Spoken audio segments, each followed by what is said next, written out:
महादेवी, अब सिद्धार्थ को लोग बुद्ध के नाम से पुकारते हैं। युवाओं में तो सिद्धार्थ का अनुयायी बनने की जैसे होड़ सी लग गई है। गृह गहने सब त्याग कर युवाओं ने तो उसके पीछे पीछे चलना शुरू कर दिया है। और तो और महाराज बिंबिसार स्वयं सिद्धार्थ के अनुयायी बन गए हैं। सिद्धार्थ अब बांस की कुटिया बनाकर वहीं रहता है। भिक्षा पात्र में भिक्षा मांगता है दिन रात, और दिन में केवल एक बार भोजन करता है।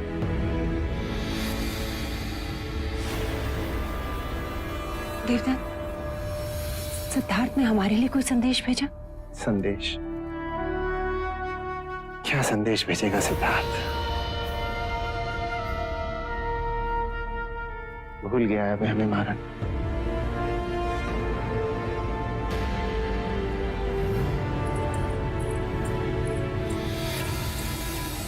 महादेवी, इसमें उदास होने वाली कौन सी बात है? हमें तो पलट अभिमान होना चाहिए कि हमारा सिद्धार्थ कितने लोगों को प्रभावित कर रहा है। और फिर महाराज बिंबिसार, वो तो स्वयं सिद्धार्थ के अनुयायी बन गए।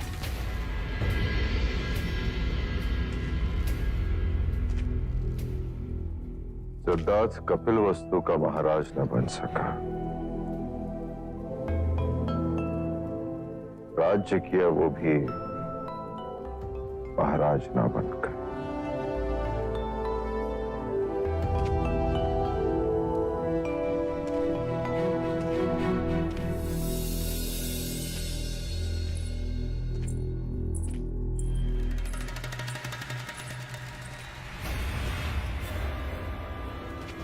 अजातशत्रु से तुमने ऐसा क्या कह दिया कि वो तुरंत मान गया?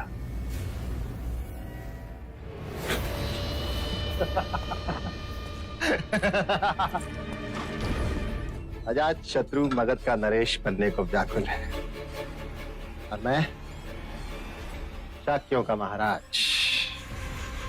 बस हो गया दोनों में सौदा कि वो महाराज बिंबिसार की सेना को यहीं रहने दे,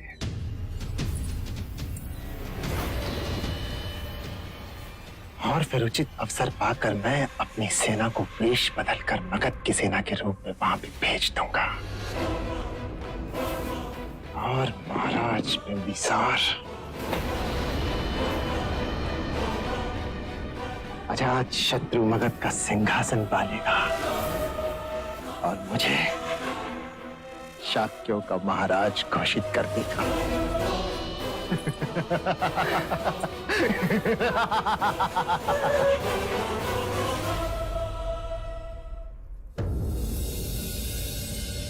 सिद्धार्थ तो लोग बुद्ध के नाम से पुकारते हैं। बुद्ध के नाम से पुकारते हैं। राजगृह के युवा वर्ग में तो सिद्धार्थ का अनुयायी बनने की जैसे होड़ सी लग गई। गृह गहने सब त्याग कर गेरुआ धारण कर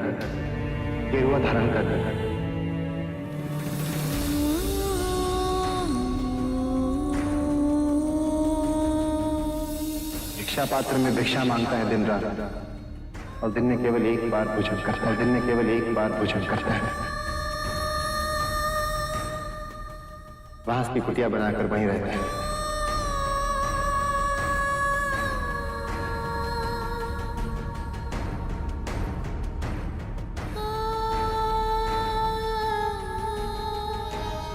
भूल गया है हमें महाराज।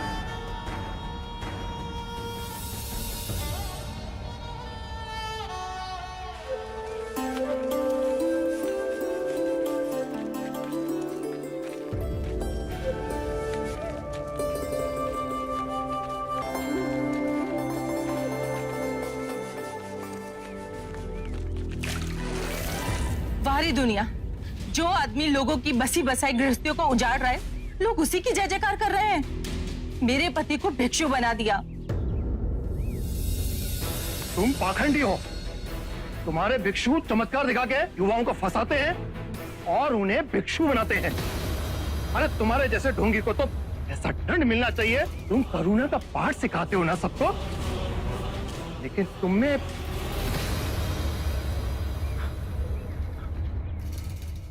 करुणा है? मित्र, यदि तुम अपने पड़ोसी के लिए कोई उपहार लाओ और वो उसे ग्रहण करने से मना कर दे, तो वो उपहार किसके पास जाएगा? मेरे पास। उसी प्रकार जो तुमने मुझसे कहा, उस उपहार को मैंने स्वीकार ही नहीं किया, तो वो स्वयं ही तुम्हारे पास चला गया। अब शब्द भी बुरे कृत्य हैं, उनका कोई प्रत्युत्तर नहीं, पर उनकी प्रतिध्वनि अवश्य है, जो टकरा स्वयं आपके हृदय में जाती है। जिस प्रकार छाया मनुष्य का पीछा नहीं छोड़ती, उसी प्रकार बुरे कृत्य भी मनुष्य का पीछा नहीं छोड़ते। वो लौटकर दुख और बढ़ाते हैं। मैं यही कहता हूं, जागरूक होकर स्वयं को देखो। बुरे विचार, बुरे कृत्य स्वयं धीरे धीरे समाप्त हो जाएंगे।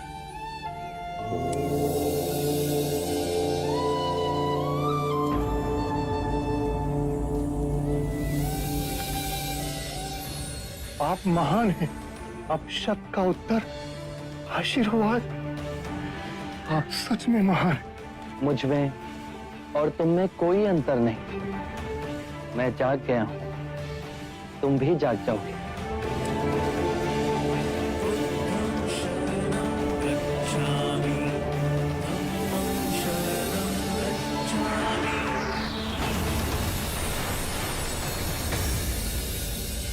अमात्य, इस संदेश के साथ और एक संदेश लिखो।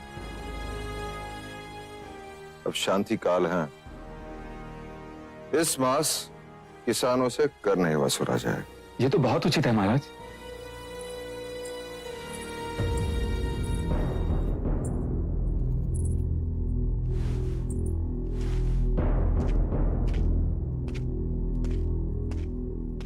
क्या हुआ देवी?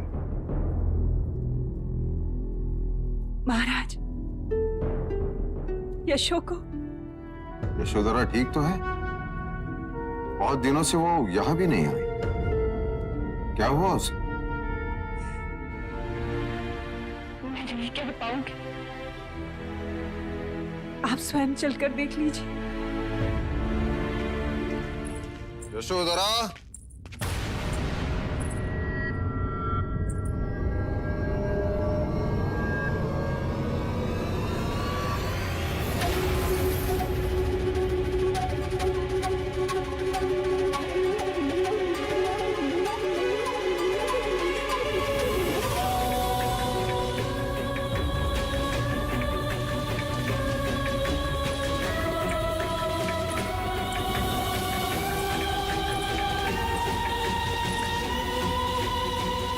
ये क्या है यशोधरा? कितना समझाया मैंने इसे, पर ये अपने निर्णय पर अडिग है। माँ और पिताजी, आप मेरे लिए दुखी ना हो। अपनी राजरानी बहू को इस दशा में देखकर हम दुखी ना हो पुत्री। मेरा श्रृंगार भी वो थे और मेरी रूप सज्जा भी उन्हीं के लिए थी। यदि उन्होंने सब कुछ त्याग दिया तो मैं उनका अनुसरण तो कर सकती हूँ ना। हमारी पुत्री इस कठोर धरती पर सोए, असहनीय है। जो उनका भाग्य वो मेरा भाग्य।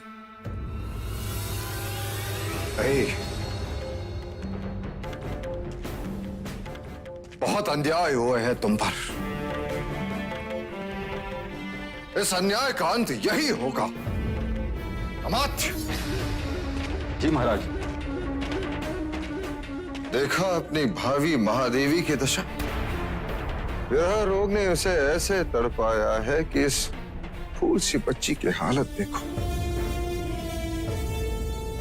बहुत अनर्थ हुआ है इस पर अब न होने दूंगा। तुम शीघ्र से शीघ्र मगध जाओ और सिद्धार्थ को वापस ले आओ। पिताजी, उनके मार्ग में बाधक बन जाए हम? कोई बाधा नहीं बनेगा उसके मार्ग में। सिद्धार्थ के पास जितने शीघ्र हो सके उतने शीघ्र जाओ। उसे कहना कि वन में ही रहना है तो कपिल वस्तु के वन में रहे। इस अबला की स्थिति का वर्णन कीजिए। क्या दोष है इसका जिसका दंड ये भुगत रही है? पिताजी, कृपा कीजिए। सिद्धार्थ यहाँ होगा तो कम से कम तुम उसे देख तो सकोगी, उससे बात तो कर सकोगी। इस विरह के अग्नि में प्रतिदिन भस्म होने की आवश्यकता नहीं होगी। अमात्य चन्ना को साथ ले जाओ। सिद्धार्थ के हृदय में उसके प्रति प्रेम है। शीघ्र जाओ। जो आज्ञा महाराज।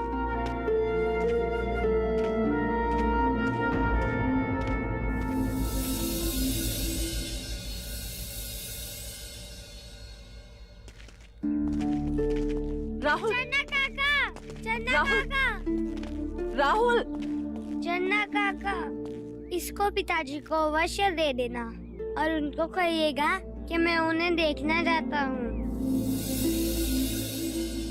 राहुल, इस तरह अपने पिता को विवश करना उचित नहीं। नहीं माँ, अब उन्हें लेकर आएंगे ना? हाँ छोटे युवराज, आपके पिता के बिना मैं ना आऊंगा।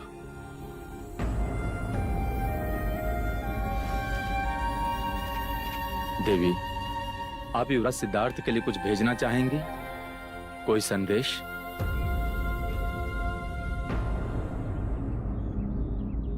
पहले मैंने उनके लिए कमल का पुष्प भेजा था, वो उन्होंने लौटा दिया।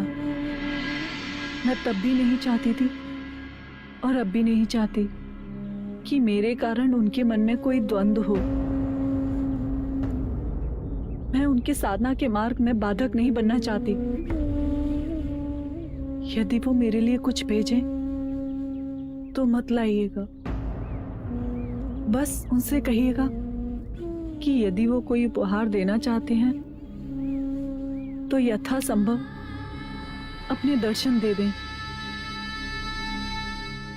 अमात्य, इस बार आप और चन्ना अपने महाराज को निराश नहीं करेंगे।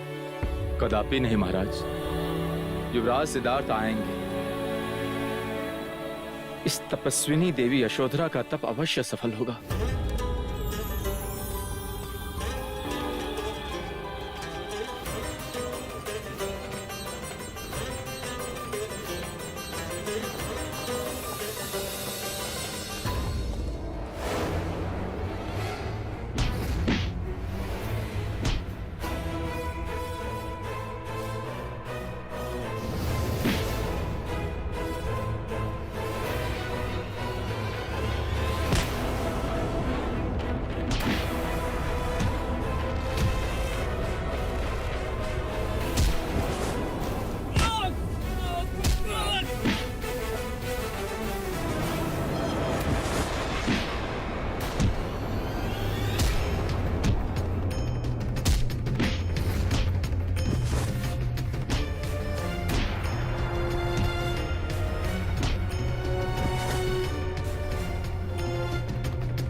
हमने छल से नहीं, बल से तुम्हें परास्त किया है।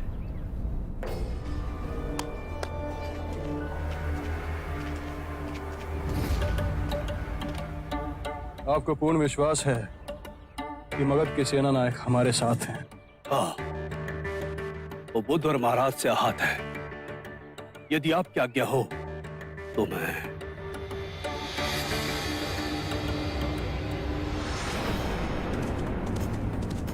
बुद्ध की लगाई हुई आग से इसका घर जलकर राख हो गया। सेना नायक का दामाद इसकी बेटी को छोड़कर भिक्षुक बन गया। जब इसने महाराज बिम्सार के सामने गुहार लगाई तो जानते हो उन्होंने क्या कहा? आपके दामाद ने दिशाहीनता को छोड़कर सही दिशा की ओर चलने का संकल्प लिया है। किसी के जले पे नमक छिड़कना कोई महाराज से सीखो।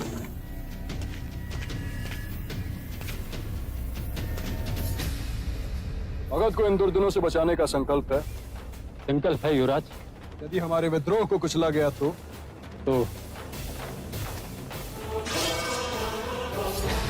मैं शपथ लेता हूं, प्राण दे दूंगा पर मगध पर और आप पर आंच नहीं आने दूंगा।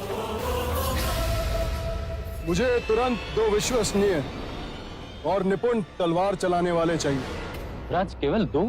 2 बहुत हैं। बस उनमें महाराज का शीश धड़ से अलग करने का साहस होना चाहिए। मुझे महाराज बिंबिसार का कटा हुआ शीश चाहिए।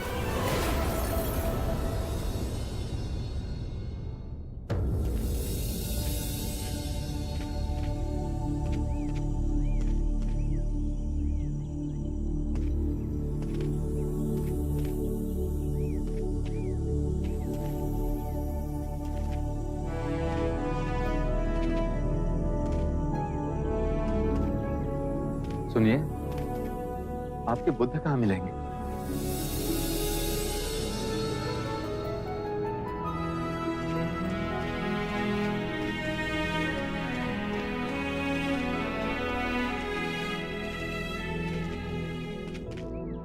युवराज, युवराज, शाक्य मुनि बुद्ध, शाक्य मुनि बुद्ध।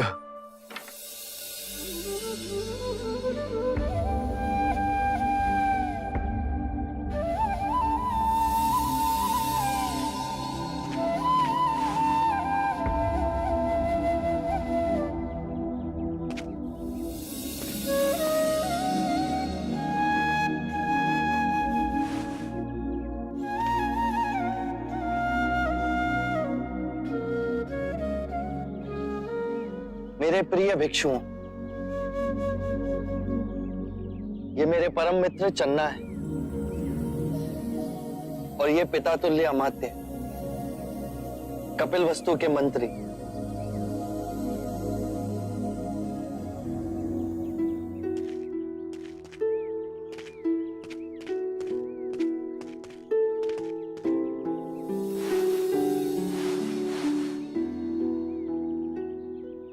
सात वर्ष हुए कपिल वस्तु छोड़े आपको। इतने तेजस्वी, इतना ओज, मैंने कभी सोचा भी ना था कि मेरे भाग में ऐसी सुंदर आभा देखने को मिलेगी।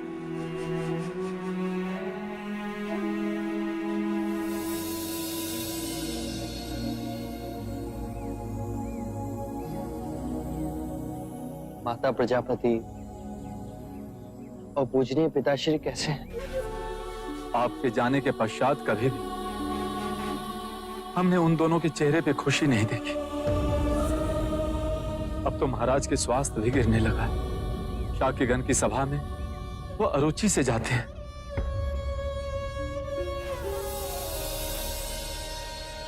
ये युवराज राहुल ने आपके लिए भेजा।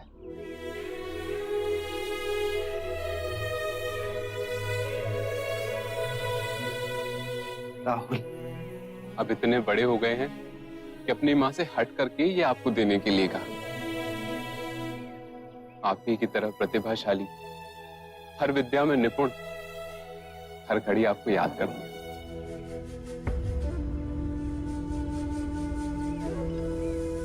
देवी यशोधरा कैसी है?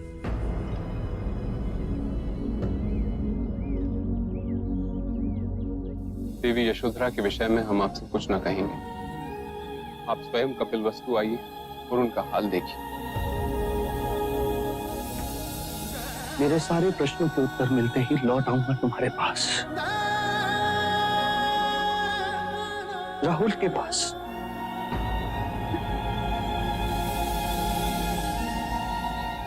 जब से आपने मुक्ति का मार्ग खोजा, कपिल वस्तु की सारी प्रजा आपको देखने के लिए आतुर है।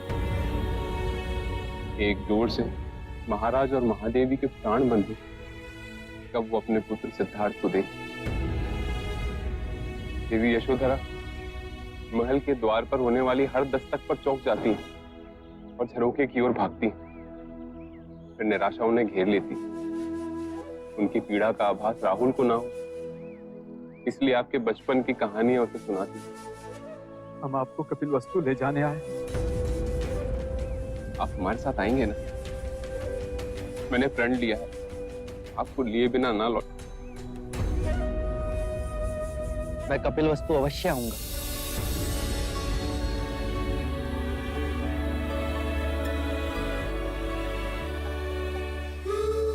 मैंने तुम्हें वचन दिया था यशोधरा, मैं तुमसे मिलने आ रहा हूं।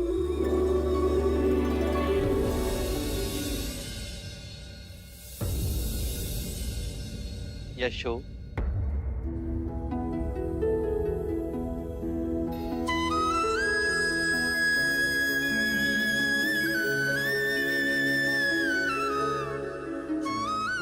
देखो मैं लौट आया, अपना वचन नहीं तोड़ा। रात्रि में गया, रात्रि में ही लौटा। ये रात्रि बहुत लंबी थी।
ये धुन मुझे दादी रानी ने सिखाई।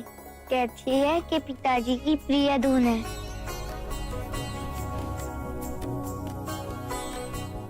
माँ, तुम बड़ी प्रसन्न दिख रही हो। हाँ, तुम्हारे पिताजी जो घर आ रहे हैं। सच माँ? हाँ, तुम्हारे पिताजी स्वयं मुझे स्वप्न में आकर कहकर गए।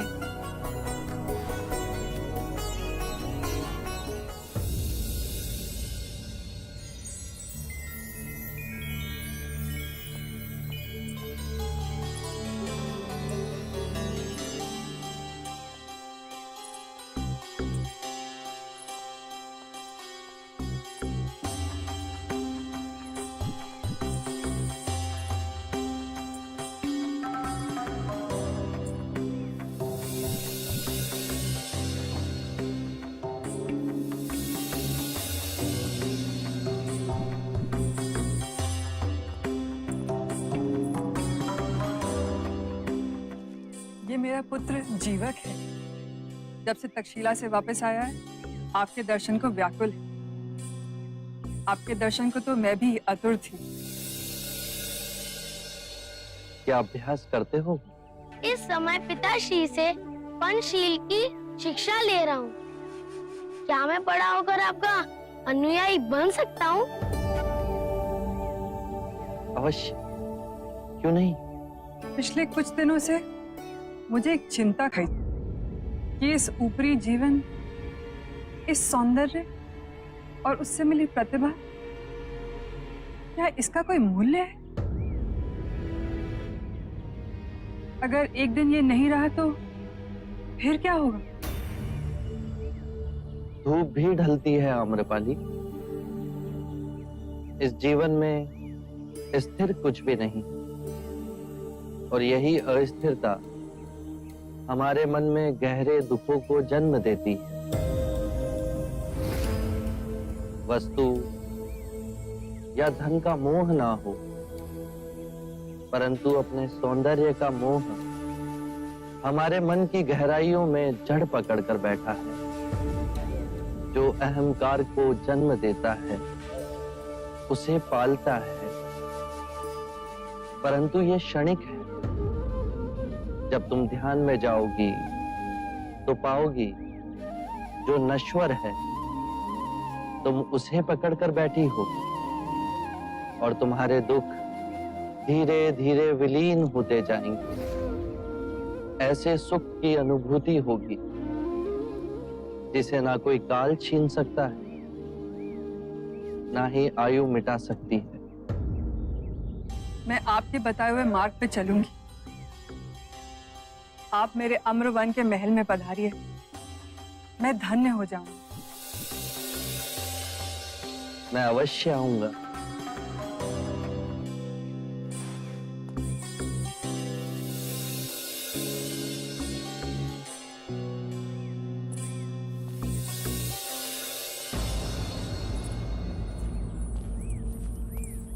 जब आप आम्रपाली से बात कर रहे थे तो उसके रूप का कोई आप पे प्रभाव ही ना पड़ा। आप में अजर चेतना है, पर किसी भिक्षु के समक्ष ऐसी सुंदर स्त्री आ जाए तो किस प्रकार वो आप साथ संभाव उत्पन्न करे। रूप और कुरूप ये दोनों ही विभाजन हमारे मन ने ही बनाए हैं। ये उन्हीं 5 तत्वों से मिलकर बना है जिससे सारी सृष्टि बनी है।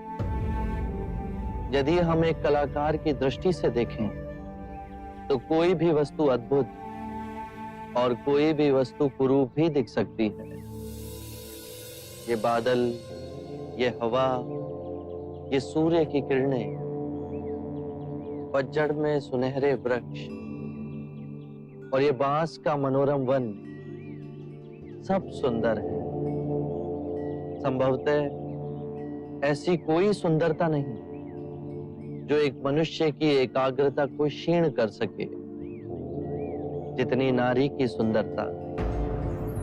यदि नारी के रूप ने मनोग्रहित किया तो पुरुष अपने मार्ग से भटक सकता है। यदि आप अपने चित्त की गहराई में जाकर देखें तो आप जिसे सम्यक दृष्टि से देख रहे हैं वो दोनों कभी आपको अपने मुंह में नहीं बांध सकेंगे। फिर सौंदर्य क्या है बुद्ध? सौंदर्य जो अमिट है, जो कभी दुखों का कारण नहीं बनेगा, वो करुणामयी मुक्त हृदय कभी भी कार्य कारण से बंधा नहीं होता। वो हृदय जिसमें शांति और आनंद का भाव हो, वही परम सत्य है। बस अभ्यास करो, ये द्वार सबके लिए खुले हैं। बस पहला पग आपको स्वयं उठाना है। धन्यवाद आपका। आपकी जिज्ञासा से सौंदर्य ज्ञान हमें मिला।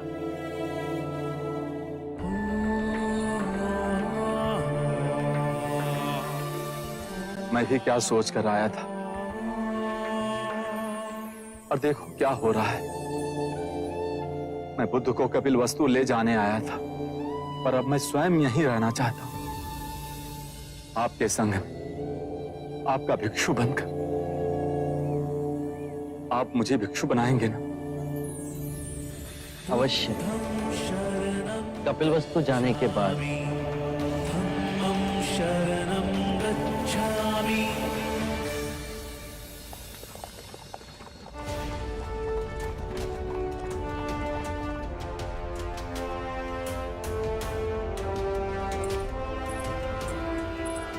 प्रणाम महाराज, देवी अम्रपाली आपकी प्रतीक्षा कर रही है।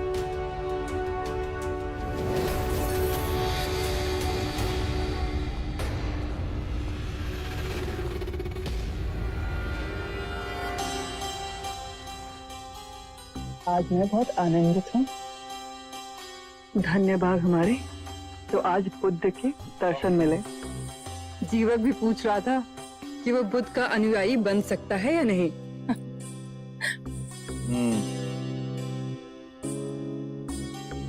कोई नहीं मान सकता कि ये दोनों एक ही पिता के पुत्र हैं। एक पुत्र बुद्ध को पूछता है और दूसरा पुत्र बुद्ध को कोसता है।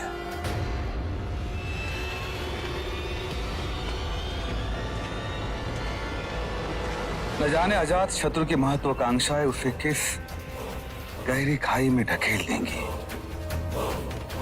क्षत्रियों का धर्म केवल युद्ध करना नहीं है, शांति स्थापित करना भी क्षत्रियों का ही धर्म है।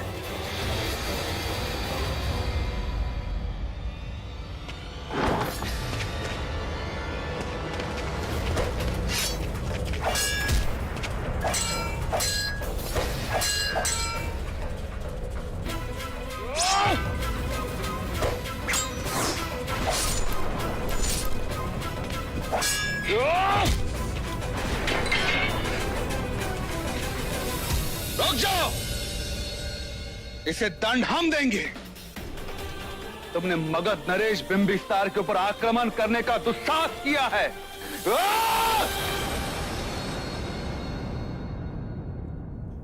हम सब में वही चेतना की नदी है, परम ज्ञान का द्वार हम सब के भीतर है।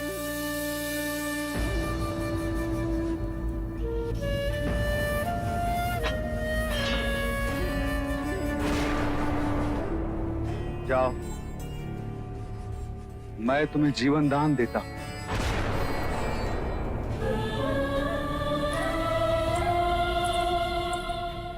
जिसने आप पर वार किया उसे जीवन दान दिया आपने? मैं बुद्ध का अनुयायी हूं, उनके पंचशील सिद्धांतों का उल्लंघन नहीं कर सकता। पर इससे पूछिए तो सही, ये आक्रमण आप पे किसने करवाया? जानता हूं उसे, जिसने ये आक्रमण करवाया। आरंभ हो गई निर्वाण प्रथा, सुनो सुनो ये बुद्ध कथा।